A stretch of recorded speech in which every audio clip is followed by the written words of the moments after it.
بسم اللہ الرحمن الرحیم۔ السلام علیکم ناظرین۔ حضرت نوح علیہ السلام کی کشتی کا واقعہ۔ ناظرین، حضرت آدم علیہ السلام کے دنیا میں آنے کے بعد ان کی اولاد دنیا میں خوب پلی پھولی، لیکن ایک مدت گزر جانے کے بعد وہ لوگ خدا کو بھول چکے تھے اور ایک خدا کی بجائے انہوں نے مٹی اور پتھر کے کئی خدا بنا لیے تھے۔ نہ صرف ان کی عبادت گاہیں بتوں سے اٹی پڑی تھیں، بلکہ ہر گھر میں بت رکھے ہوئے تھے جن کی وہ پوجا کیا کرتے تھے اور ان سے مرادیں مانگا کرتے تھے۔ ناظرین، ویڈیو میں مزید آگے بڑھنے سے پہلے آپ سے گزارش ہے کہ ویڈیو کو مکمل دیکھیں اور اگر آپ چینل پر پہلی بار آئے ہیں تو سبسکرائب کرنا بالکل بھی نہ بھولیں۔ بڑھتے ہیں اپنی ویڈیو کی جانب۔ حضرت نوح علیہ السلام نے اپنی قوم کو اللہ تعالیٰ کے احسانات جتلا کر سیدھے راستے پر چلنے کی تلقین کی اور اس بری راہ سے منع فرمایا جس پر چل رہے تھے، اور ان کو یہ بھی بتا دیا کہ اگر تم بتوں کو چھوڑ کر ایک خدا کی طرف رجوع نہ ہوئے تو تم پر عذاب نازل ہونے کا خطرہ ہے، اور کہا کہ مجھے اللہ نے تمہاری طرف اپنا رسول بنا کر بھیجا ہے۔ اس پر ان لوگوں نے حضرت نوح علیہ السلام کا تمسخر اڑایا اور کہا، بھلا یہ بتاؤ کہ تم نبی کیسے بن گئے؟ تم تو ہمارے جیسے گوشت پوست کے بنے ہوئے ہو اور ہم میں سے ہی پیدا ہوئے۔ تم میں ایسی کون سی چیز ہے جس سے ہم تمہیں نبی سمجھیں؟ اور اگر خدا کو نبی ہی بھیجنا تھا تو وہ کسی فرشتے کو نبی بنا کر بھیج دیتا۔ چنانچہ حضرت نوح علیہ السلام نے اپنی قوم کو اللہ کے احسانات جتلائے اور کہا، تم کو چاہیے کہ ان بیکار بتوں کی پرستش چھوڑ کر ایک خدا کی عبادت کرو، اور میں اس کی تم سے کوئی اجرت نہیں مانگتا، تمہاری ہی بھلائی کے لیے تم کو نصیحت کرتا ہوں۔ حضرت نوح علیہ السلام نے کوئی 950 سال تک اپنی قوم میں واعظ و تبلیغ کی اور کوشش کی کہ وہ خدائے واحد کے سچے پرستار بن جائیں، مگر ان پر کوئی اثر نہ ہوا، بلکہ حضرت نوح علیہ السلام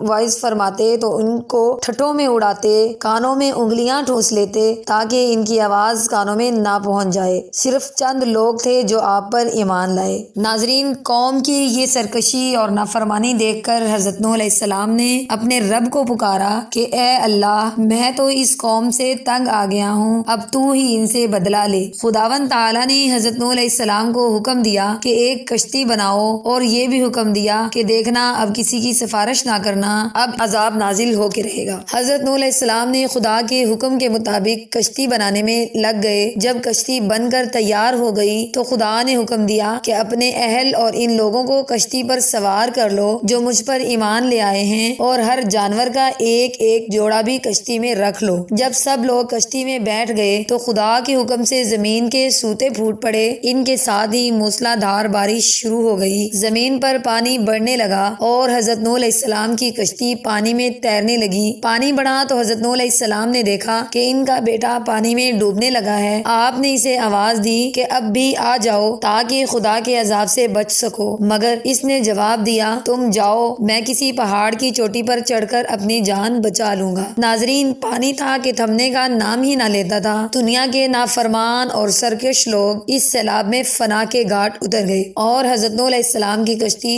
جودھی پہاڑی کی چوٹی پر جا کر ٹھہر گئی۔ اب خدا کے حکم سے سیلاب تھم گیا اور زمین نے سارا پانی اپنے اندر جذب کر لیا۔ اب خدا نے حضرت نوح علیہ السلام کو حکم دیا کہ کشتی سے اتر جاؤ، تجھ پر اور وہ لوگ جو تجھ پر ایمان لائے ہیں ان پر ہماری رحمتیں برکتیں نازل ہوں گی، چونکہ اس طوفان میں دنیا کے تمام لوگ ہی فنا ہو گئے تھے، صرف چند لوگ ہی زندہ بچے تھے، اس لیے حضرت نوح علیہ السلام کو آدم ثانی بھی کہا جاتا ہے۔ انہی کی اولاد سے اس وقت دنیا آباد ہے۔